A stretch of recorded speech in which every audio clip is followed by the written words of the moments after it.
ওড়িনিটাতে নিজের মুখটাকে ঢেকে স্ত্রীটা আপনার বাড়ি আসতে পারতো পর্দার সাথে, সেখানে কি দিলেন? বলছে চুনরি দাও। চুনরি কাকে বলে?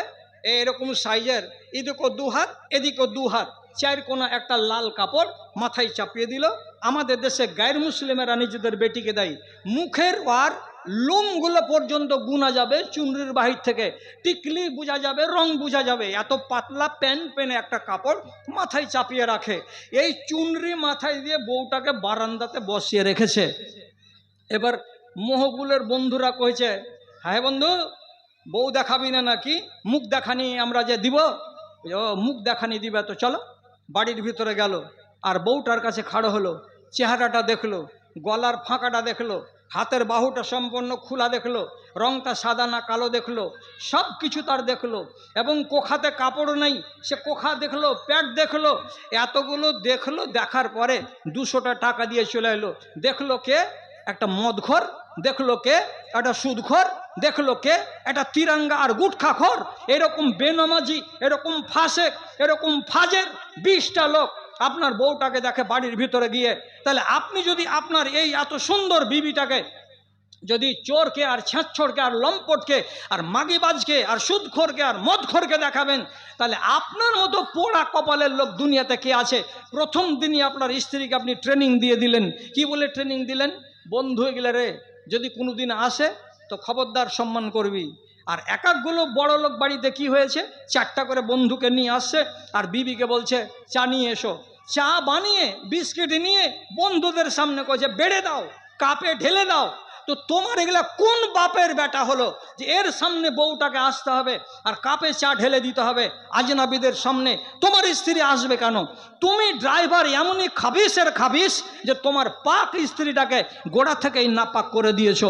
তোমার গায়ে লজ্জা শরম বলে কোনো জিনিস নাই।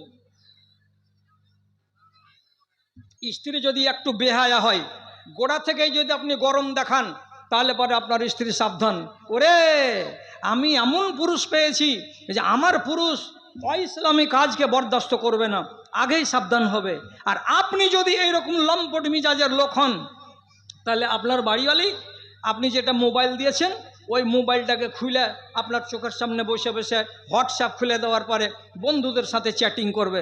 আপনি বলবেন এই ছেলেটাকে, যেটা আমার বন্ধু হলো, এই ছেলেটাকে, এটা আমার কলেজের সাথী হলো, এই ছেলেটা তোমার কে, এটা আমার খালাতো ভাই হলো। এই যে খালাতো ভাই আর বন্ধুদের লিস্ট আপনি ওর মোবাইলে দেখতে পাচ্ছেন। মোবাইলটাকে আছাড় মেরে দম বাহির করে দেন, আর দেওয়ার পরে বলেন এরপর থেকে যদি তোর হাতে আমি দেখেছি কোনো বন্ধুর নাম আর কোনো চ্যাটিং, তো তোর তকদির খারাপ আছে, তোকে বাড়ির ভাত ছুটিয়ে দিয়ে ভাদুর ঘাঁটা ধরিয়ে দেব বলে আপনি মোবাইল কেড়ে নেন। আর নেওয়ার পরে আপনারা দেখতে পাচ্ছেন আমাদের হাতে, এই যে আমি একটা মৌলবি মানুষ, এই যে এটা আমি নিয়ে বেড়াচ্ছি আমার বাড়িতে, এই আমার বাড়িওয়ালিকে, আমার বউগুলোকে এগুলো দিয়ে রেখেছি। না রাহে বাঁশ আর না বাজে বাঁশুরি। এই মোবাইল যদি থাকে ফান্টুসি করতে পারবে না আপনার বাড়িওয়ালি। আর ওই মোবাইল যদি দেন, কোনো বকরিকে আপনি ছেড়ে দিয়ে ওর কানে ফুং দিয়ে বলতে পারবেন না যে সর্দারের খেসাড়িতে মুখ দিস না, হবে? জীবনে মানবে না কোনো খাসি বকরি। তেমনি আপনার বাড়িওয়ালি হবে। খারাপ করলেন কেন আপনি গোড়ার দিন? দাঁড়ান, আপনাকে একটা উচিত কথা বলছি। এক সাহাবী খন্দকের মাঠে খাল খুঁড়ছে, খাল খাল খাল। এমন সময় রসুলুল্লাহর কাছে যে বলছেন, আল্লাহ রসুল একটু বাড়ি যাব। বেলা কয়টা? 11টা। তখন রসুলুল্লাহ ওর দিকে মুচকি হেসে বলছেন, বিয়া শাদি করা আছে নাকি? বিয়া শাদি টাটকা টাটকা আছে নাকি? সাহাবী মুচকে মেরে হেসে বলছেন, জি, একটু নতুন নতুন বিয়া শাদি করা মানুষ আছি আমি, তো খাল খোঁড়ার কাজে নিযুক্ত আছি আজ কয়দিন ধরে, একটু বাড়ি থেকে ঘুরে আসি। তো রসুল্লাহ মনে মনে কহিলেন, যখন বেলা 10টা 11টার টাইম, বেচারা যেতে চাইছে, তো যাক বাড়িওয়ালির সাথে দেখা করে আসুক। অর্ডার দিলেন। এই জুয়ান ছেলে ঘোড়া তাড়িয়ে যদি বাড়ি আসছে, তো স্ত্রীকে কি দেখতে পাচ্ছে? ফায়েজা হেয়া ওয়াকে ফাতুন বাইনাল বা বাইনে। ওর বাড়ির মেন গেটের পার্শ্বে যে বড় গেট, এই বড় গেটের পার্শ্বে যেখান থেকে দুনিয়ার মানুষকে দেখতে পাওয়া যাবে, এই জায়গাতে এসে খাড়ো হয়ে আছে। ওকে দেখা মাত্রই চিনে নিয়েছে যে এটা কে রে, এটা কে রে, বাহিরে গেটে খাড়ি আছে, এটা কে রে? আস্তে আস্তে আস্তে আস্তে যেমনি আগিয়ে চলে গেছে, আরে এটা তো অন্য কেউ নয়, এটা তো আমার বাড়ি আলী সুলতানা। পাড়ায় এমন গরম হয়েছে, আল্লাহু আকবার। আমার স্ত্রী আর বাড়ির বাহিরের গেটে দাঁড়িয়ে, আর আমার মুখ ঢাকা নাই, মুখকে দেখে চিনতে পারছি আমি যে এটা আমার বাড়িওয়ালি। এটা কেমন বাড়িওয়ালি? তরবারিকে বাহির করে দিয়ে যে কোপ মেরে দেব, তোকে বাঁচিয়ে রাখবো না। তোর মতন বাড়িওয়ালিকে রেখে গেছিলাম বাড়িতে, যে আমি বাড়িতে নেই, আর তুমি বাড়ির ভেতরকে ছেড়ে দিয়ে মেন গেটের কাছে এসে রাস্তার কিনারায় দাঁড়িয়ে আছো, আর মুখ খোলা অবস্থাতে গোটা গ্রামবাসীকে তুমি দেখতে পাচ্ছ। তোমার মতন বাড়িওয়ালির আমার দরকার নাই, তোমাকে তরবারি দিয়ে দু টুকরা করে দেব। যেমনি তরবারি বাহির করেছে মারবে কোপ, এমন সময় মহিলাটা তখন বলছে, আরে আল্লাহর বান্দা, আরে মারিও না, মারিও না, মারিও না, মারিও না। শোনো, আমার একটা কথা শোনো, আগে ঘরের ভিতরে যাও, তারপরে দেখো, তারপরে আমাকে বলিও আমি কিসের জন্য বাড়ির ভিতর ছেড়ে বাহির দরজার কাছে দাঁড়িয়ে আছি। এই বেচারি থামলো স্ত্রীর কথা শুনে, ঠিক আছে তাহলে দেখে আসি। ভিতরে যদি যাচ্ছে তো বিছানাতে যেটা বালিশ, বালিশের বাহিরে খানিক অংশ আর বালিশের তলাতে খানিক অংশ দেখতে পাওয়া যাচ্ছে কি, যে একটা বড় সাপ বেড় দিয়া বালিশের ওপরে তলে জাগা করে বসে আছে। মেয়ে ছেলেটি ভয়ের জ্বালাতে পালিয়ে চলে এসেছে গেটের কাছে। ভয় এত বেশি হয়েছে ওর যে মনে আর খেয়াল রাখতে পারেনি যে গেটের বাহিরে যে চলে এসেছি আর মুখটা যে আমার খোলা আছে। এই বেচারি করলো কি, সাপটার উপরে মারলো তরবারি, তরবারি মেরে সাপকে তো উজাড় করে দিল। আর সাপকে মারার পরে পরে এই লোকটা নিজেও মরে গেল ওই জায়গাতে। সাপ আগে মরলো না এই লোকটা আগে মরলো এটা বলা যাবে না, হাদিসটা একটু লম্বা, ওদিকে গেলাম না। এই সাপটা ছিল আসলে জিন, এটা সাপ অরিজিনাল সাপ ছিল না। জিনকে মারার কারণে জিনেরাই একে কতল করে দিয়েছে লোকটাকে। তো যাই হোক, আমি হাদিসটার এই অংশটুকু নিলাম যে একটা সাহাবী তার স্ত্রীকে বাইরে দেখতে পেল, আর দেখার পরে সে কতটা ক্ষিপ্ত হলো যে তাকে তরবারি দিয়ে মারার জন্য প্রস্তুত হয়ে গেল। এবার আপনাকে বলবো, অত ভোল্টেজের ঈমান যদি আপনার ভিতরে না থাকে তাহলে এটা অসম্ভব নয়। বর্তমান জমানাতে এটা অসম্ভবই বলতে হবে। যদি না থাকে এত হাই পাওয়ারের ঈমান, এইটুকু ঈমান তো থাকবে, এইটুকু ঈমান তো থাকবে। অন্তত উত্তর মাথার দিকে যদি কাউরি বাড়ি যাই তাহলে তাকে তো লেহাজ করে যেতে হবে যে আমার শরীরটা কেমন আছে, আমি কি হালাতে আছি, আমার গায়ে হায়া শরম আছে না নাই, এটা ওকে লক্ষ্য করতে হবে না। 4 বাচ্চার মা, ও ওড়না নিবে না আর চলে যাচ্ছে ভিড় বাড়িতে, বিয়ে বাড়িতে, আর মধ্য আগনাতে চেয়ার পেড়ে বসে থাকছে। আর কি সুন্দর চেহারা, আর মোটা তাজা শরীর, দগদগে চেহারার মেয়ে বিনা ওড়নাতে খালি গায়ে বসে আছে, আর 5টা 7টা মেয়ে ছেলেকে নিয়ে ভদর ভদর ভদর ভদর করছে। ওকে একটুও লজ্জা লাগে না? আংনাটাতে যে পরপুরুষ আসছে, তোমার শরীর যে দেখতে পাচ্ছে, ওকে লাজ লিহাজ লাগে না? ভালো করে শুনেন, আপনি শুনিয়ে দিবেন খালাদেরকে, ওরা যেন মনে রাখে। নবীজি বলছেন আল হায়া ও ওয়াল ঈমানু করে না জামিআন, হায়াকে এবং ঈমানকে যুক্ত করে দুনিয়াতে আল্লাহ তাআলা পাঠিয়েছেন। যেখানে থাকবে হায়া ওখানে থাকবে ঈমান, যেখানে থাকবে ঈমান সেখানে থাকবে হায়া। যদি একটা জিনিস পালিয়ে যায় আর একটা থাকবে না। যদি কাউরি কাছে হায়া না থাকে তাহলে ওর কাছে ঈমান থাকবে না। যদি কাউরি কাছে ঈমান না থাকে তাহলে ওর কাছে হায়া থাকবে না। যদি বুঝাতে না পারি তাহলে চোখের সামনে দেখবেন গায়ের মুসলিমেরাকে, হাজার হাজার নারীকে দেখবেন, হাজার হাজার মহিলাকে দেখবেন, ওদের ভেতরে ঈমান নাই, কাজে ওর হায়া নাই। সাবালক বেটি 18 বছর বয়সের, যৌবন উপচে পড়ছে শরীরে, এই রকম বয়সের বেটি বাপের সামনে গেঞ্জি গায়ে দিয়ে খাড়া হয়ে আছে। বাপকে হায়া আছে না মেয়েকে হায়া আছে? কেন হায়া নাই? এখানে ঈমান নাই, অতএব হায়া নাই। আর যেখানে হায়া নাই ওখানে ঈমান নাই। তাহলে কোন রমণীর, আমার এ দেশের মহিলার যদি তার গায়ে হায়া না থাকে তাহলে জোর গলায় বলুন যে এর কাছে ঈমান নাই। কেন? কথাটা কি ভারী লাগছে শুনতে? আর বাংলাতে একটা কথা আছে, তিনখানা জিনিসকে ভালো করে মনে রাখবেন, তিনখানা জিনিসকে। এটা হাদিস নয়, এটা দুনিয়ার কথা। কি? বেহায়া নারী, এক নম্বর বেহায়া নারী, আর ব্রেক ছাড়া গাড়ি, আর গঙ্গার কিনারে বাড়ি। কোনো বিশ্বাস নেই, থাকবে মনে? ব্রেক ছাড়া গাড়ি 1 কিলোমিটার যাবে না, অ্যাক্সিডেন্ট করবে। গঙ্গার কিনারায় বাড়ি, এবার না কাটলে আগামীবার কাটবে। আর হায়া ছাড়া নারী, আজ নয়তো কাল কার সাথে ফুসুর ফুসুর করবে, কিছুই করতে পারবে না তুমি। আরে তোমার আত্মমর্যাদা মরলো কেন? পর পুরুষের সাথে যদি ফোনে কথা বলে তো তোমার ভেতরে আগুন জ্বলে না কেন? গেল না, একটা সপ্তাহ গেল না, উম্মুল মুমিনিন হযরতে হাফসা আম্মা আয়েশাকে একদিন দেখেছেন, দেখে বলছেন, আয়েশা শুনো। তো মা আয়েশা আগিয়ে এলেন কাছে, তখন আয়েশাকে শুনিয়ে বলছেন, একটা তোমাকে বিশাল বড় খবর দিব। কি খবর দিবা? বলছে তো শুনলে তোমার মন জুড়িয়ে যাবে, তোমার প্রাণ জুড়িয়ে যাবে। তো বলো কি খবরটা?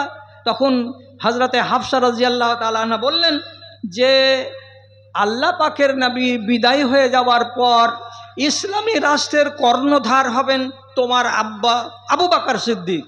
তখন আম্মা আয়েশা খুশির জ্বালাতে আটখানা, আমার বাপ হবে খলিফা, আমার বাপ হবে রাষ্ট্রের প্রধান, খুশি হওয়ারই কথা।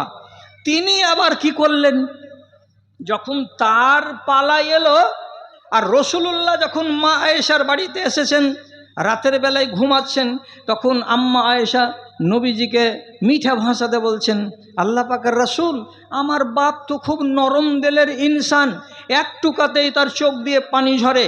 তো এইরকম নরম দিলের ইনসানটা আপনার মরার পরে যে খিলাফত পাবে, উনি কি চালাইতে পারবেন? এত সহজ সরল মনের মানুষ, তার জন্য এই দায়িত্বটা মনে হচ্ছে খুব বড় ভারী দায়িত্ব হবে, তাই নাকি? আপনার মতটা কি বলেন তো?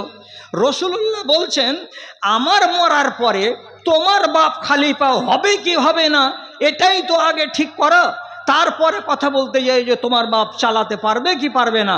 তখন আম্মা আয়েশা বলছেন, আমার বাপ তো হবে আপনার মরার পরে খলিফা। বলছে, কে বললো তোমাকে? কে বললো মানে? তো কে হবে? আরে কে হবে আমি কি জানি, তুমি এটা কথা আমাকে বলছো, কে হবে? আবার মা আয়েশা বলছেন, আমার বাপ হবে।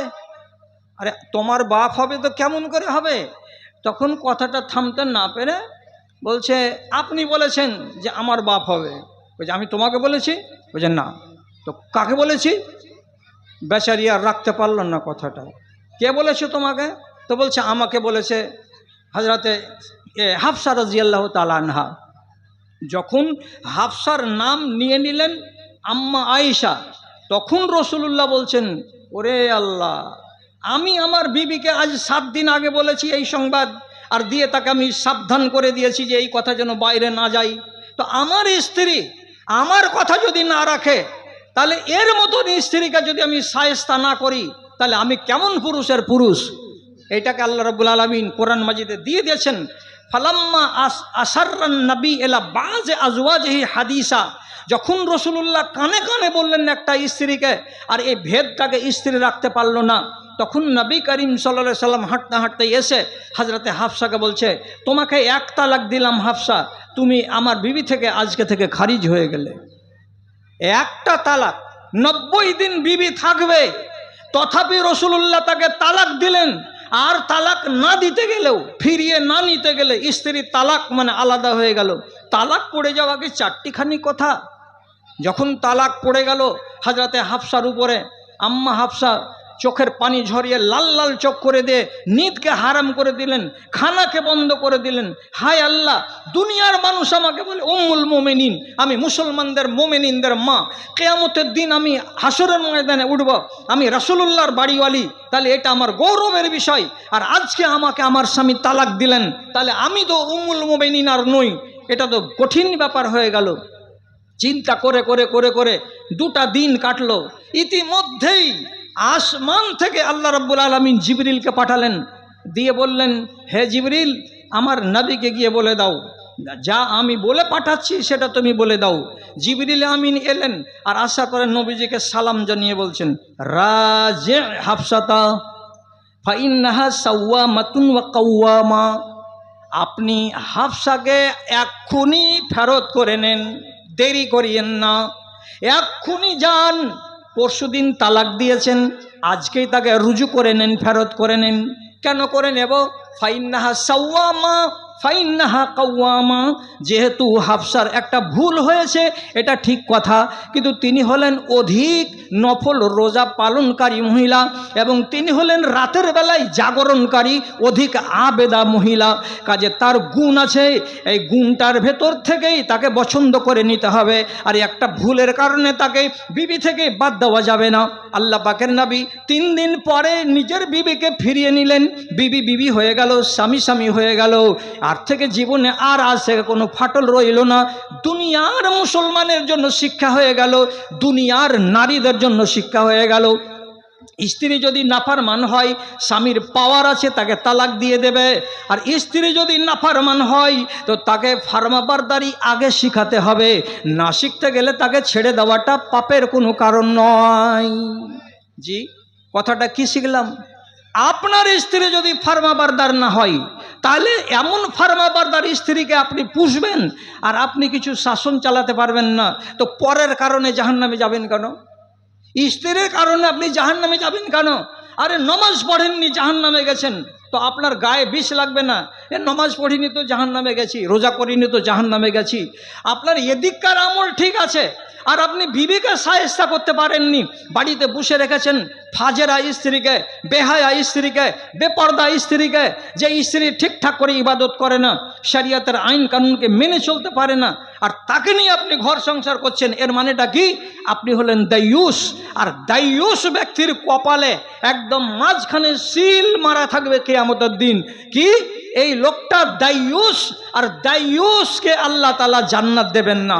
আপনার নামে ওয়াল আয়াযু বিল্লাহ যদি জান্নাত বঞ্চিত হয়ে যায় আর জাহান্নাম লিপিবদ্ধ হয়ে যায়, তাহলে আপনি বলুন কার কারণে আপনাকে জাহান্নামে যেতে হচ্ছে? আপনি কেন এরকম করবেন?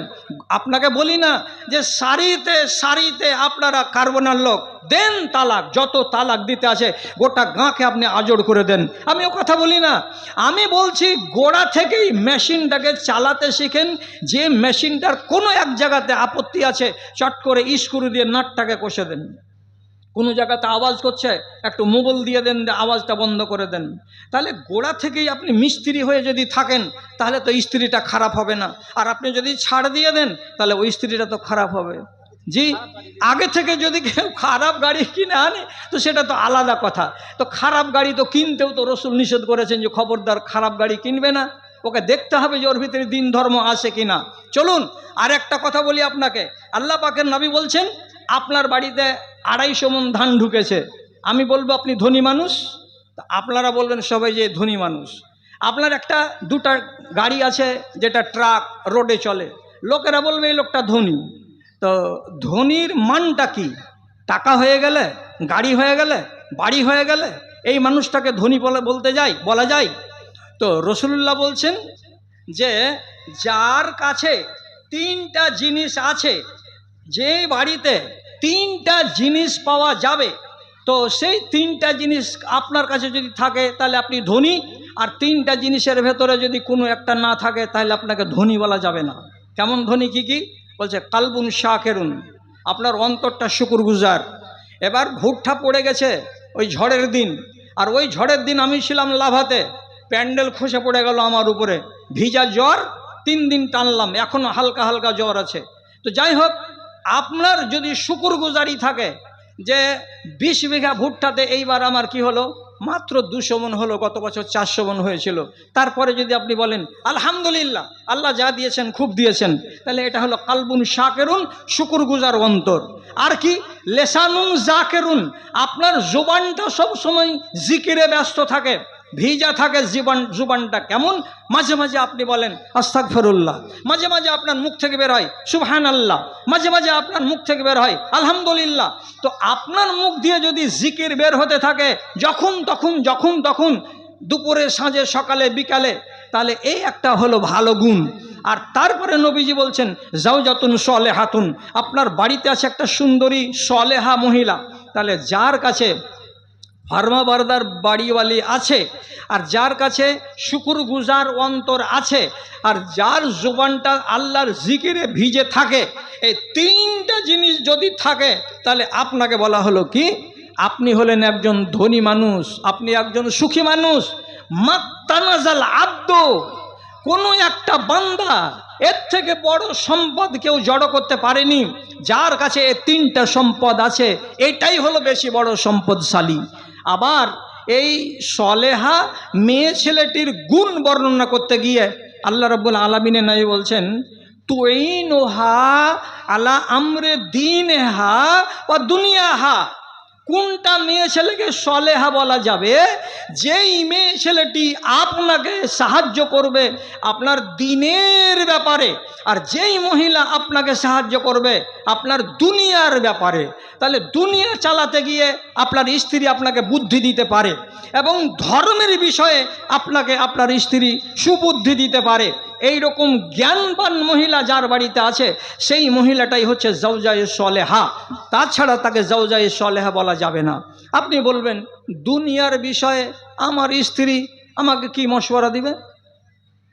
দুনিয়া কোনখানে ধান বুনতে হবে আমি জানি, মেয়ে ছেলে কি জানে?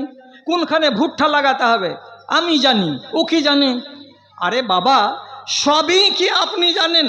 আপনার স্ত্রী কিছুই জানে না, কিন্তু ওর ভেতরে গুণ আছে যে আপনাকে দুনিয়ার ব্যাপারে মশওয়ারা দিতে পারবে, দুনিয়ার বিষয়ে আর দিনের বিষয়েও মশওয়ারা দিতে পারবে। কি দিয়ে আপনাকে বুঝাবো? দিনের বিষয়ে জ্ঞান দিতে পারবে, ধর্মের বিষয়ে, দুনিয়ার বিষয়ে জ্ঞান দিতে পারবে। আপনাকে একটা আসার নকল করে বলছি, শেখ একটু তাহকিক করে দিয়েন পরে, আজকে তো বইলে চালিয়ে দিই, তারপর আমি দেখব কথাটা কি। খেয়াল করেন আমার দিকে, খেয়াল করেন আমার দিকে। আবু বকর সিদ্দিক রাদিয়াল্লাহু তাআলা আনহু খলিফা হওয়া কালে একদিন মসজিদে নববীতে খুতবা দেওয়ার পরে বলছেন, ওগো যারা বাইতুল মালের উটে রাখাল আছো, তোমরা দূরদারাজ ময়দান থেকে উটগুলোকে আগামী কালকে মদিনা মসজিদের কাছে নিয়ে এসো, কাছে আনো। কোনোটা পাল আছে রতুয়াতে, কোনোটা পাল আছে টালের মাঠে, কোনোটা পাল আছে কুশরাক্ষার মাঠে। সব রাখালেরা তোমরা সাদকার উটগুলোকে আগামী কালকে মদিনার পাশে নিয়ে এসো, এগুলো গরিব দুঃখীদের ভেতরে বন্টন করে দেওয়া হবে, গরিবদেরকে দিয়ে দেওয়া যাবে, যে যেমন হকদার তাকে। হয়ে গেল কথা।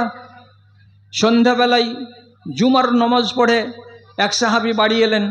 আসার পরে ভাত রুটি যা দিয়েছে স্ত্রী খাচ্ছে, কিন্তু খুব আনন্দ মনে মনে, মনে হচ্ছে খালি পাটা জমিনে টিকে না। স্ত্রী বলছে, তোমাকে আজ এত খুশি খুশি লাগছে কেন? তো বলছে, খুশিরই ব্যাপার আছে। কি খুশির ব্যাপার আছে? তো বলছে, আবু বকর সিদ্দিক আজকে খুতবা দিলেন, আর দেওয়ার পরে বললেন সাদেকার উটগুলোকে জমা করো, কালকে গরিবদের ভিতরে বিতরণ করা হবে। তা আমি তো একটা গরিব মানুষ, তাহলে কালকে তো আমার বাড়িতে একটা উট আসছেই আসছে, তো আমার বাড়িতে যদি একটা উট চলে আসে, এর থেকে খুশির খবর আর কি হতে পারে? তো মনে মনে খুব খুশি এই সাহাবিটা। এইবার রাতটা কোনো রকম করে কাটলো। সকালবেলায় নাস্তা পানি করে টোরে নিয়ে, গামছাটা ঘাড়ে করে নিয়ে জুনাবালি বাড়ি থেকে বেরিয়ে স্ত্রীকে বলছে, চলে গেলাম রে, চলে গেলাম। কোথায় গেলা? বলছে, মদিনার মসজিদের কাছে চলে গেলাম। স্ত্রী তখন বলছে, ঘুরে এসো, ঘুরে এসো, আরে ঘুরে এসো। এত দূর চলে যাওয়া লোকটাকে আবার ঘুরিয়ে কাছে আনলো। আনার পরে বলছে, এখানে খাড়ো হও, এখানে খাড়ো হও। খাড়ো হলো। খাড়ো হওয়ার পর বাড়ির ভিতরে গেল মহিলা, আর যাওয়ার পরে 2 হাত 2.5 হাত লম্বা এখানে এত বড় ছড়ি, মোটা ছড়ি নিয়ে এসে ওর হাতে বাড়িয়ে দিয়ে বলছে, খুজ হাজাল খেতামা লাআল্লাল্লাহ ইয়ারযুকুনাল ইয়াউম নাকাতান। এ লাঠিখানা ধরো। তখন পুরুষ বলছে, লাঠিখানা ফের কি করবো রে, আমি জোয়ান মানুষ, আমাকে লাঠি লাগবে না। বলছে, আরে খ্যাপা, লাঠি তোমাকে আশ্রয় নেওয়ার জন্য দিইনি। আজকে তুমি যাচ্ছ ওই মসজিদের পাশে, যদি তোমার নামে একটা উট বরাদ্দ হয় খলিফার পক্ষ থেকে, তো উটটাকে হাঁকাইতে গেলে একটা লাঠি লাগবে না? না খালি ওর গলার রশিখানা ধরে তুমি টানবে? না মারলেও মিছামিছি একখানা লাঠি তো তোমাকে হাতে রাখতে হবে। তো লাঠিখানাকে হাতে রাখো, এই লাঠিখানা তুমি মাঝে মাঝে ওকে এমনি করে ঝাঁকানি দিবে তো জোরে জোরে হাঁটবে। স্ত্রীর কথা শুনলো, লাঠিটা হাতে করলো, করার পরে উট নিতে এলো। উট নিতে এসে কিছু ঘটনা ঘটেছিল, ওগুলো ঘটনা আপনার কাছে আমি আর বয়ান করছি না। এ ঘটনার পিছন দিকে আরও কথা আছে, ওটা থেকে গেল। তাহলে আমি আপনাকে বুঝাতে চাইছি এই আশার থেকে যে একটা মহিলা নিজের স্বামীকে দিনের বিষয়ে নয় দুনিয়ার বিষয়ে জ্ঞান দিতে পারলো না পারলো না, আপনি এ কথাটাই ভাবনা ভাবেন। যদি বলি দিনের বিষয়ে তাও আপনাকে জ্ঞান দিতে পারবে এমন মহিলা আপনি বাছাই করুন, আর এমন মহিলা আপনার বাড়িতে যদি থাকে তাহলে আপনি ভাগ্যবান মানুষ। তো দিনের বিষয়ে আমাকে কীরকম করে আমার স্ত্রী জ্ঞান দিতে পারে? রসুলুল্লাহকে পর্যন্ত জ্ঞান দিয়েছেন তার বিবিরা, তাহলে আমাদের বিবিরা কোথাকার কোন খ্যাতের মূলি? আপনাকে আমি শেষ কথা বলছি, নবীজি যদি বুদ্ধি নিয়ে থাকেন নিজের বিবিদের কাছ থেকে দিনের বিষয়ে, তাহলে আপনার আর আমার স্ত্রী যদি পড়াশোনা হয় তাহলে আপনাকে কেন জ্ঞান দিতে পারবে না দিনের বিষয়ে, ধর্মের বিষয়ে? উদাহরণ দিচ্ছি আপনাকে, শুনুন। যেদিন ফতে মক্কা হচ্ছে সেই দিন সারা দুনিয়ার মানুষ মুসলমান প্রায় হয়ে গেছে, আর মক্কার যত বড় বড় নেতা আর কমরেড আর যত বড় বড় লোক ছিল সব মুসলমান হয়ে গেছে। তখন পর্যন্ত আবু সুফিয়ান রসুলুল্লাহর শ্বশুর ইসলাম কবুল করেননি। এবার দেখলে যে দুনিয়া তো তং, চারিদিকে সব মুসলমান, তো আমি একটা লোক কেন দূরে থাকি, আর যাই আমিও ঈমান কবুল করে নিব।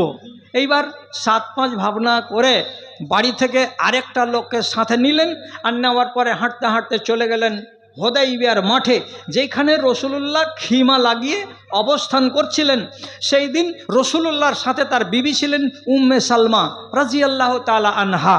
ওখানে গিয়ে একটু আস্তে করে আওয়াজ দিয়ে বলছেন, আল্লাহ পাকের নবীকে একটু বাইরে আসতে বলেন তো, আমি আর আমার এই সঙ্গী আমরা দুজন ঈমান আনব, ইসলাম কবুল করব, তার জন্য এসেছি। তো রসুলুল্লাহকে একটু বাইরে আসতে বলেন।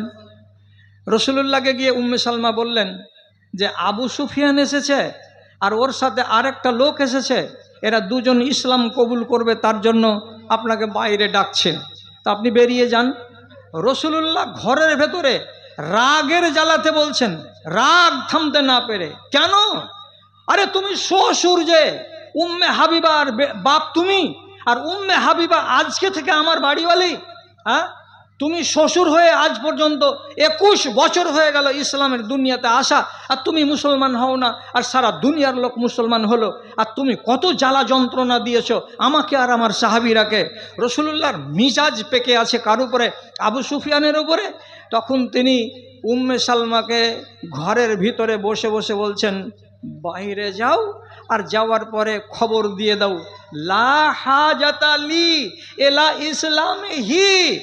আবু সুফিয়ানকে বলে দাও, আবু সুফিয়ানের ইসলামের আমার দরকার নাই, ওকে যেতে বলো এখান থেকে, ওকে মুসলমান হতে হবে না, আর ও মুসলমান হবে বলে আমি আগ্রহ সহকারে বেরিয়ে যাব, আমার আগ্রহ নেই আবু সুফিয়ানের ইসলাম কবুল করার ব্যাপারে, যাও যেখানে পারবে সেখানে চলে যাও।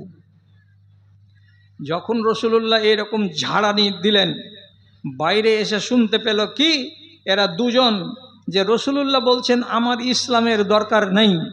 তো সিয়ার আলামিন নুবালা গ্রন্থের ভিতরে একটা বেশি কথা লেখা আছে, হতে পারে ইতিহাসের কথা সত্য, আর যদি সত্য নাই বা হয় তাহলে এটা একটা বর্ণনা হিসাবে আপনাকে বলছি।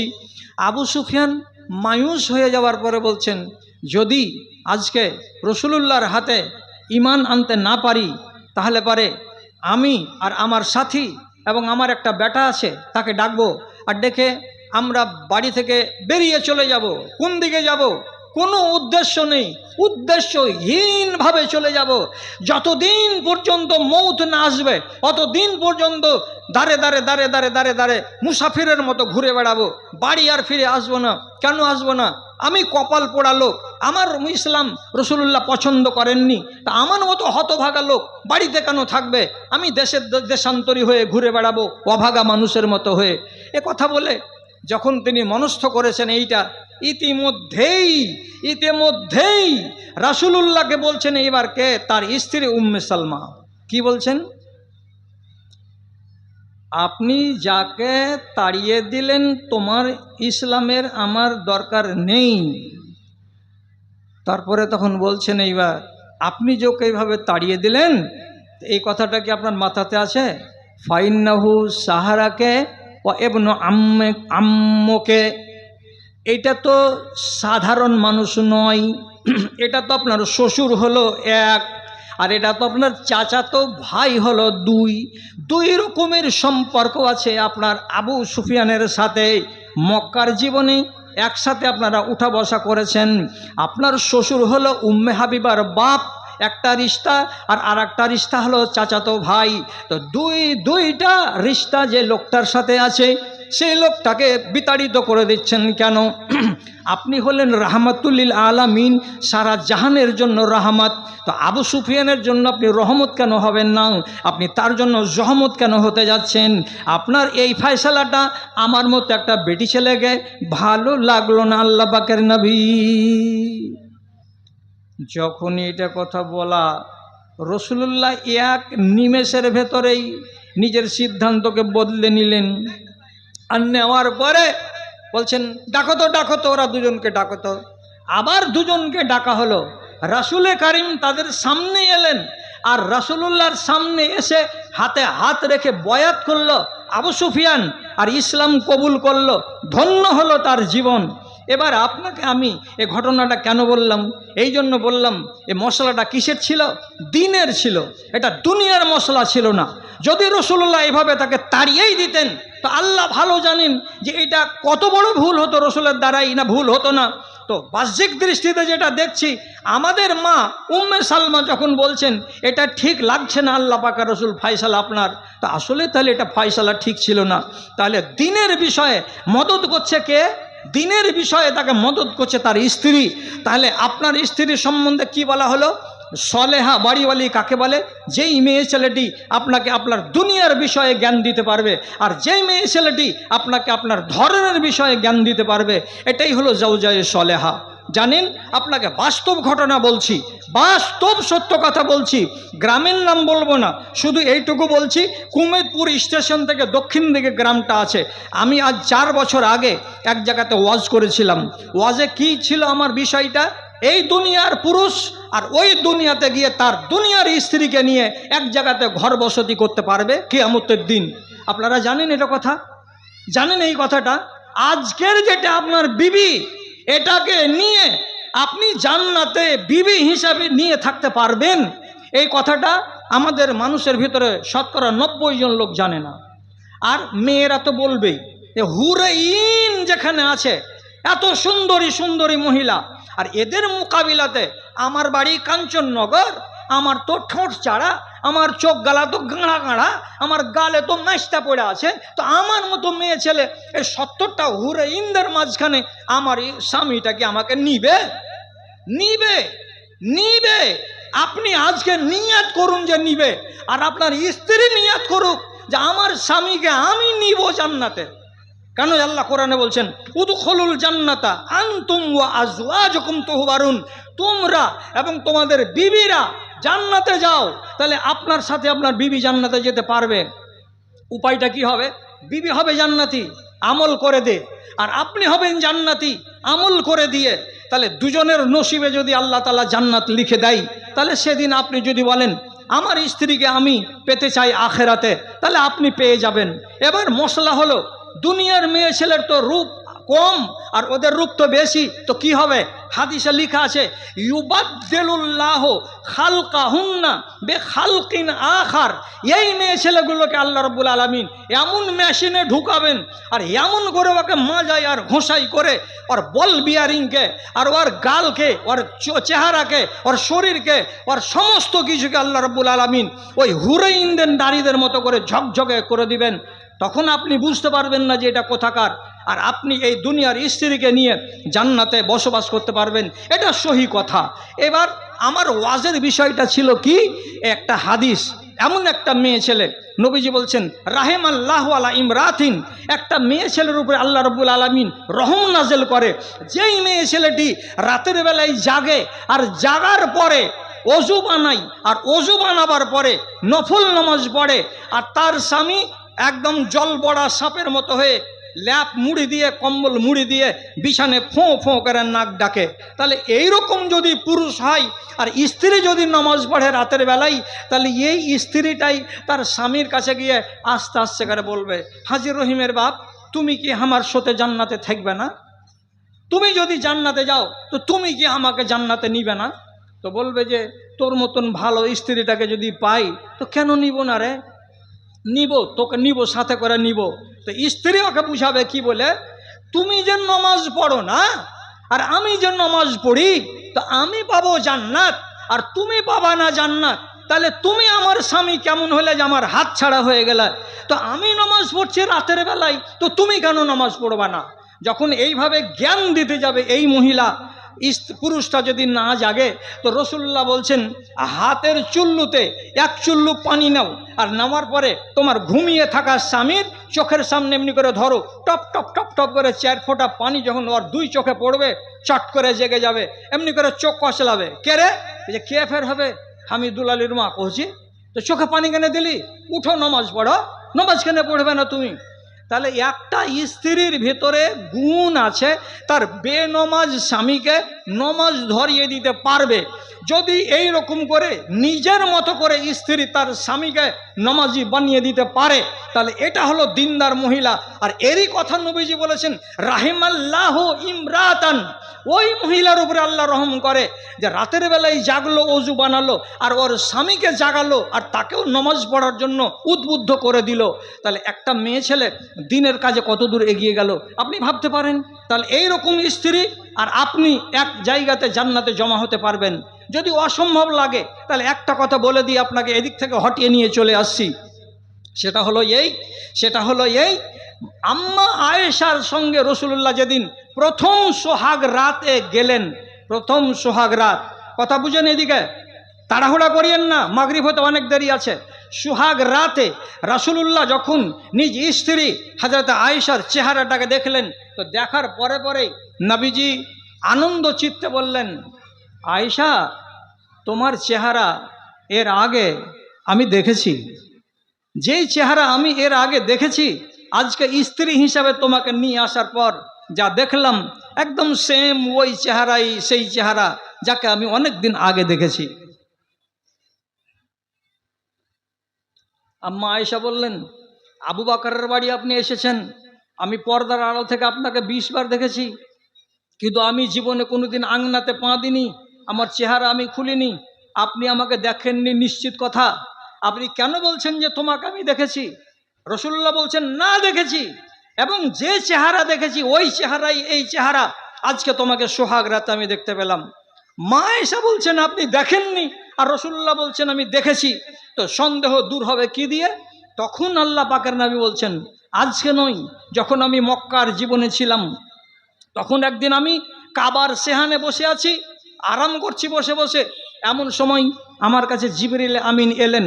আসার পরে একটা রেশমের কাপড় এইরকম করে গিরাটাকে খুললেন, আর খোলার পরে একটা পোস্ট কার্ড সাইজের এমনি করে কাগজ বের করলেন, আর বের করার পরে আমাকে দিয়ে বলছেন, এটা দেখেন তো হাতে করে। আমি যদি দেখছি তো ওখানে একটা সুন্দরী ধপধপে ফর্সা রঙের যুবতী মহিলার ছবি বসানো আছে। আমি বললাম, এটা কি, কেন আমার হাতে দেওয়া হলো? সেই দিন আমাকে জিবরিল আমিন বলেছিলেন, হাযিহি যাওজাতুকা ফিদ দুনিয়া ওয়াল আখিরা।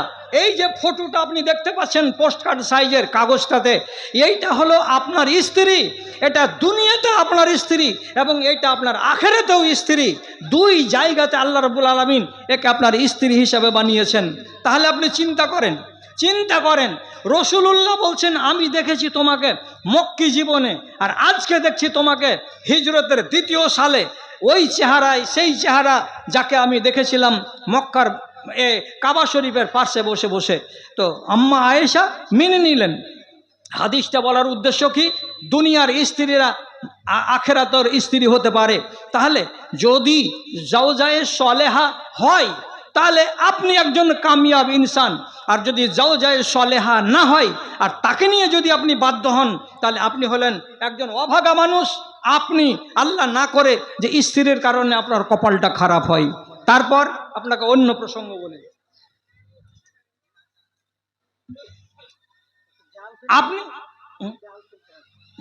মেলাই টাইম আছে, আপনি যদি আগে যে বললাম 5 মিনিট আগে কথাটা, যেদিন বিবাহ করে নিয়ে এসেছেন সেদিন থেকেই যদি আপনি মানুষের বাচ্চা হতেন, রাগ করেন না কথাটা, মানুষের বাচ্চা হতেন মানে মুসলমানের বাচ্চা হতেন, তাহলে সেদিন থেকেই আপনার স্ত্রী খারাপ হতো না।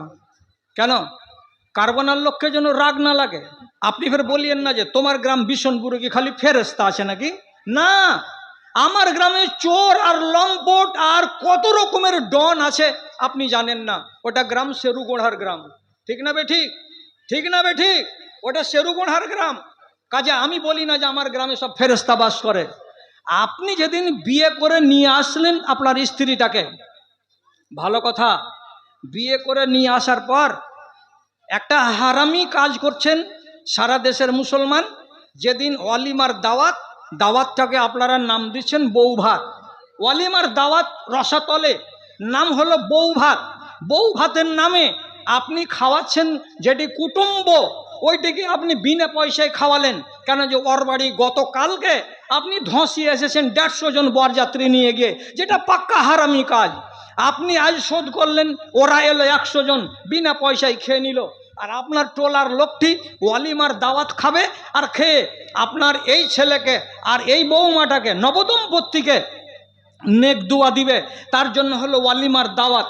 আর ওয়ালিমার দাওয়াত খাইয়ে দেওয়ার পরে বাহির যখন যাইছে এই খানেওয়ালা লোকটা খেয়ে দে একটা প্লাস্টিকের দাঁত খুঁটরা নিয়ে খুঁটরাতে তো গেটের মুখে বসে আছে আজাজিল মুনকের নাকিরের মতন হয়ে চেয়ার টেবিল সাজিয়ে কলম আর খাতা লিয়ে, চাষা কয় টাকা লেখবো কহো?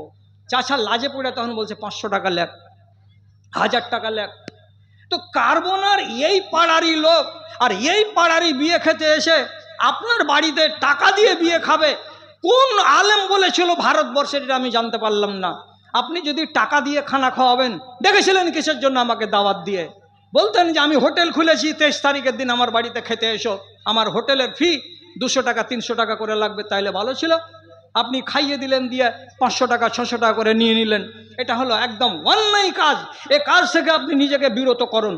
আর তার চাইতে নোংরা কাজ আপনি যেটা করছেন খারাপের বিসমিল্লাহ, সেটা হলো এই বউটাকে বাড়িতে আনার পর যেদিন তার বউ ভাত হচ্ছে সেই দিন বারান্দাতে ওকে বসিয়ে রাখছে। আর বারান্দাতে বসিয়ে রেখেছে কি এমনি? এখানে 1.5 ভরির হার দিয়েছে কত রকম করে। তো যত দূর পর্যন্ত হার ওয়ার ঝুলছে অত দূর পর্যন্ত এই জায়গাতে আর কোনো কাপড় ধরি নাই, সব গেট খোলা। তোরা দেখ আমার শ্বশুর কত বড় হার দিয়েছে। মাথাতে কাপড় নেই, আছে কি? তো চুনরি। বুঝেন না? বলছি কেন বুঝবো না জি? সবাই দিচ্ছে তো বুঝবো না কেন? এটা নাম নিচ্ছে না, আমি শুধু বলছি গায়ের মুসলিমের স্বভাব। শাড়ি দিলেন না, চাদর দিলেন না, আরে বোরখা না দিবেন তো না দেন, ওই ওড়িনিটাতে নিজের মুখটাকে ঢেকে স্ত্রীটা আপনার বাড়ি আসতে পারতো পর্দার সাথে। সেখানে কি দিলেন? বলছে চুনরি দাও। চুনরি কাকে বলে? এরকম সাইজের, এদিকেও 2 হাত এদিকেও 2 হাত, 4 কোনা একটা লাল কাপড় মাথায় চাপিয়ে দিল। আমাদের দেশে গায়ের মুসলিমেরা নিজেদের বেটিকে দেয় মুখের আর লোমগুলো পর্যন্ত গুনা যাবে চুনরির বাহির থেকে, টিকলি বোঝা যাবে, রং বোঝা যাবে। এত পাতলা প্যান্ট পেনে একটা কাপড় মাথায় চাপিয়ে রাখে। এই চুনরি মাথায় দিয়ে বউটাকে বারান্দাতে বসিয়ে রেখেছে। এবার মহবুলের বন্ধুরা কয়েছে, হ্যাঁ বন্ধু, বউ দেখাবি না নাকি? মুখ দেখানি আমরা যে দিব। ও মুখ দেখানি দিবে, তো চলো। বাড়ির ভিতরে গেল, আর বউটার কাছে খাড়ো হলো। চেহারাটা দেখলো, গলার ফাঁকাটা দেখলো, হাতের বাহুটা সম্পূর্ণ খোলা দেখলো, রংটা সাদা না কালো দেখলো, সব কিছু তার দেখলো। এবং কোখাতে কাপড় নেই, সে কোখা দেখলো, প্যাট দেখলো, এতগুলো দেখলো। দেখার পরে 200 টাকা দিয়ে চলে এলো। দেখলো কে? একটা মদখোর। দেখলো কে? একটা সুদখোর। দেখলো কে? একটা তিরাঙ্গা আর গুটখাখোর। এরকম বেনামাজি, এরকম ফাসেক, এরকম ফাজের 20টা লোক আপনার বউটাকে দেখে বাড়ির ভিতরে গিয়ে। তাহলে আপনি যদি আপনার এই এত সুন্দর বিবিটাকে যদি চোরকে আর ছেঁচড়কে আর লম্পটকে আর মাগিবাজকে আর সুদখোরকে আর মদখোরকে দেখাবেন, তাহলে আপনার মতো পোড়া কপালের লোক দুনিয়াতে কে আছে? প্রথম দিনই আপনার স্ত্রীকে আপনি ট্রেনিং দিয়ে দিলেন। কি বলে ট্রেনিং দিলেন? বন্ধু এগুলো রে, যদি কোনো দিন আসে তো খবরদার সম্মান করবি। আর এক একগুলো বড় লোক বাড়িতে কি হয়েছে, 4টা করে বন্ধুকে নিয়ে আসছে, আর বিবিকে বলছে চা নিয়ে এসো। চা বানিয়ে বিস্কিট নিয়ে বন্ধুদের সামনে কয়েছে বেড়ে দাও, কাপে ঢেলে দাও। তো তোমার এগুলা কোন বাপের বেটা হলো যে এর সামনে বউটাকে আসতে হবে আর কাপে চা ঢেলে দিতে হবে আজনাবিদের সামনে? তোমার স্ত্রী আসবে কেন? তুমি ড্রাইভার এমনই খাবিসের খাবিস যে তোমার পাক স্ত্রীটাকে গোড়া থেকেই নাপাক করে দিয়েছো। তোমার গায়ে লজ্জা শরম বলে কোনো জিনিস নাই। স্ত্রী যদি একটু বেহায়া হয়, গোড়া থেকেই যদি আপনি গরম দেখান, তাহলে পরে আপনার স্ত্রী সাবধান। ওরে, আমি এমন পুরুষ পেয়েছি যে আমার পুরুষ অইসলামী কাজকে বরদাস্ত করবে না, আগেই সাবধান হবে। আর আপনি যদি এইরকম লম্পট মিজাজের লোক হন, তাহলে আপনার বাড়িওয়ালি আপনি যেটা মোবাইল দিয়েছেন ওই মোবাইলটাকে খুলে আপনার চোখের সামনে বসে বসে হোয়াটসঅ্যাপ খুলে দেওয়ার পরে বন্ধুদের সাথে চ্যাটিং করবে। আপনি বলবেন এই ছেলেটাকে, যেটা আমার বন্ধু হলো, এই ছেলেটাকে, এটা আমার কলেজের সাথী হলো, এই ছেলেটা তোমার কে, এটা আমার খালাতো ভাই হলো। এই যে খালাতো ভাই আর বন্ধুদের লিস্ট আপনি ওর মোবাইলে দেখতে পাচ্ছেন। মোবাইলটাকে আছাড় মেরে দম বাহির করে দেন, আর দেওয়ার পরে বলেন এরপর থেকে যদি তোর হাতে আমি দেখেছি কোনো বন্ধুর নাম আর কোনো চ্যাটিং, তো তোর তকদির খারাপ আছে, তোকে বাড়ির ভাত ছুটিয়ে দিয়ে ভাদুর ঘাঁটা ধরিয়ে দেব বলে আপনি মোবাইল কেড়ে নেন। আর নেওয়ার পরে আপনারা দেখতে পাচ্ছেন আমাদের হাতে, এই যে আমি একটা মৌলবি মানুষ, এই যে এটা আমি নিয়ে বেড়াচ্ছি, আমার বাড়িতে এই আমার বাড়িওয়ালিকে, আমার বউগুলোকে এগুলো দিয়ে রেখেছি। না রাহে বাঁশ আর না বাজে বাঁশুরি। এই মোবাইল যদি থাকে ফান্টুসি করতে পারবে না আপনার বাড়িওয়ালি। আর ওই মোবাইল যদি দেন, কোনো বকরিকে আপনি ছেড়ে দিয়ে আর কানে ফুং দিয়ে বলতে পারবেন না যে সর্দারের খেসাড়িতে মুখ দিস না, হবে? জীবনে মানবে না কোনো খাসি বকরি। তেমনি আপনার বাড়িওয়ালি হবে। খারাপ করলেন কেন আপনি গোড়ার দিন? দাঁড়ান, আপনাকে একটা উচিত কথা বলছি। এক সাহাবী খন্দকের মাঠে খাল খুঁড়ছে, খাল খাল খাল। এমন সময় রসুলুল্লাহর কাছে যে বলছেন, আল্লাহ রসুল একটু বাড়ি যাব। বেলা কয়টা? 11টা। তখন রসুলুল্লাহ ওর দিকে মুচকি হেসে বলছেন, বিয়া শাদি করা আছো নাকি? বিয়া শাদি টাটকা টাটকা আছে নাকি? সাহাবী মুচকে মেরে হেসে বলছেন, জি, একটু নতুন নতুন বিয়া শাদি করা মানুষ আছি আমি, তো খাল খোঁড়ার কাজে নিযুক্ত আছি, আজ কয়দিন ধরে একটু বাড়ি থেকে ঘুরে আসি। তো রসুল্লাহ মনে মনে কহিলেন, যখন বেলা 10টা 11টার টাইম, বেচারা যেতে চাইছে, তো যাক বাড়িওয়ালির সাথে দেখা করে আসুক। অর্ডার দিলেন। এই জুয়ান ছেলে ঘোড়া তাড়িয়ে যদি বাড়ি আসছে, তো স্ত্রীকে কি দেখতে পাচ্ছে? ফায়েজা হেয়া ওয়াকে ফাতুন বাইনাল বা বাইনে। ওর বাড়ির মেন গেটের পাশে যে বড় গেট, এই বড় গেটের পাশে যেখান থেকে দুনিয়ার মানুষকে দেখতে পাওয়া যাবে, এই জায়গাতে এসে খাড়ো হয়ে আছে। ওকে দেখা মাত্রই চিনে নিয়েছে যে এটা কে রে, এটা কে রে। বাইরে গেটে খাড়ি আছে, এটা কে রে। আস্তে আস্তে আস্তে আস্তে যেমনি আগিয়ে চলে গেছে, আরে এটা তো অন্য কেউ নয়, এটা তো আমার বাড়িওয়ালি সুলতানা। পাড়ায় এমন গরম হয়েছে, আল্লাহু আকবার। আমার স্ত্রী আর বাড়ির বাহিরের গেটে দাঁড়িয়ে, আর আমার মুখ ঢাকা নাই, মুখকে দেখে চিনতে পারছি আমি যে এটা আমার বাড়িওয়ালি, এটা কেমন বাড়িওয়ালি। আহওয়া এলাইহা লে তাক এলে ইয়াকতুলাহা, তরবারিকে বাহির করে দিয়ে ও যে কোপ মেরে দেব, তোকে বাঁচিয়ে রাখবো না। তোর মতন বাড়িওয়ালিকে রেখে গেছিলাম বাড়িতে, যে আমি বাড়িতে নেই আর তুমি বাড়ির ভেতরকে ছেড়ে দিয়ে মেন গেটের কাছে এসে রাস্তার কিনারায় দাঁড়িয়ে আছো, আর মুখ খোলা অবস্থাতে গোটা গ্রামবাসীকে তুমি দেখতে পাচ্ছ। তোমার মতন বাড়িওয়ালির আমার দরকার নাই, তোমাকে তরবারি দিয়ে দু টুকরা করে দেব। যেমনি তরবারি বাহির করেছে মারবে কোপ, এমন সময় মহিলাটা তখন বলছে, আরে আল্লাহর বান্দা, আরে মারিও না মারিও না মারিও না মারিও না, শোনো আমার একটা কথা শোনো, আগে ঘরের ভিতরে যাও, তারপরে দেখো, তারপরে আমাকে বলিও আমি কিসের জন্য বাড়ির ভিতর ছেড়ে বাহির দরজার কাছে দাঁড়িয়ে আছি। এই বেচারি থামলো স্ত্রীর কথা শুনে, ঠিক আছে তাহলে দেখে আসি। ভিতরে যদি যাচ্ছে তো বিছানাতে যেটা বালিশ, বালিশের বাহিরে খানিক অংশ আর বালিশের তলাতে খানিক অংশ দেখতে পাওয়া যাচ্ছে কি, যে একটা বড় সাপ বেড় দিয়া বালিশের ওপরে তলে জায়গা করে বসে আছে। মেয়ে ছেলেটি ভয়ের জ্বালাতে পালিয়ে চলে এসেছে গেটের কাছে। ভয় এত বেশি হয়েছে ওর যে মনে আর খেয়াল রাখতে পারেনি যে গেটের বাইরে যে চলে এসেছি আর মুখটা যে আমার খোলা আছে। এই বেচারি করলো কি, সাপটার উপরে মারলো তরবারি, তরবারি মেরে সাপকে তো উজাড় করে দিল। আর সাপকে মারার পরে পরে এই লোকটা নিজেও মরে গেল ওই জায়গাতে। সাপ আগে মরলো না এই লোকটা আগে মরলো এটা বলা যাবে না, হাদিসটা একটু লম্বা, ওদিকে গেলাম না। এই সাপটা ছিল আসলে জিন, এটা সাপ অরিজিনাল সাপ ছিল না। জিনকে মারার কারণে জিনেরাই একে কতল করে দিয়েছে লোকটাকে। তো যাই হোক, আমি হাদিসটার এই অংশটুকু নিলাম যে একটা সাহাবী তার স্ত্রীকে বাইরে দেখতে পেল, আর দেখার পরে সে কতটা ক্ষিপ্ত হলো যে তাকে তরবারি দিয়ে মারার জন্য প্রস্তুত হয়ে গেল। এবার আপনাকে বলবো, অত ভোল্টেজের ঈমান যদি আপনার ভিতরে না থাকে তাহলে এটা অসম্ভব নয়, বর্তমান জমানাতে এটা অসম্ভবই বলতে হবে।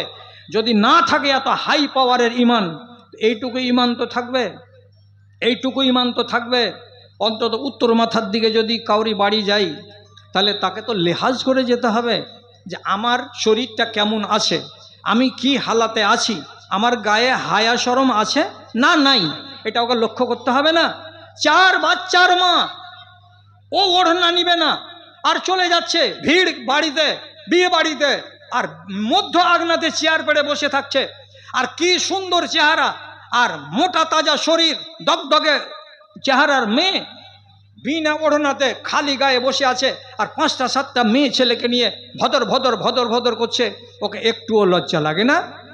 আংনাটাতে যে পরপুরুষ আসছে, তোমার শরীর যে দেখতে পাচ্ছে, ওকে লাজ লিহাজ লাগে না? ভালো করে শুনেন, আপনি শুনিয়ে দিবেন খালাদেরকে, ওরা যেন মনে রাখে।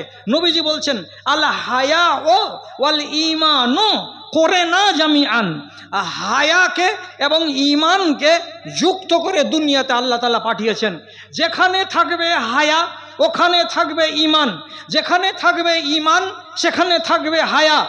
যদি একটা জিনিস পালিয়ে যায় আর একটা থাকবে না।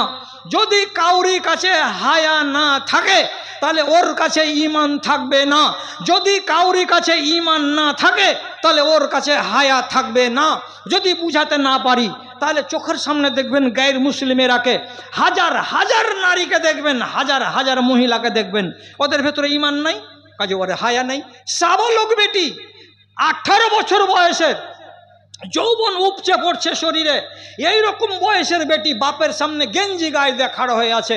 বাপকে হায়া আছে না মেয়েকে হায়া আছে? কেন হায়া নাই?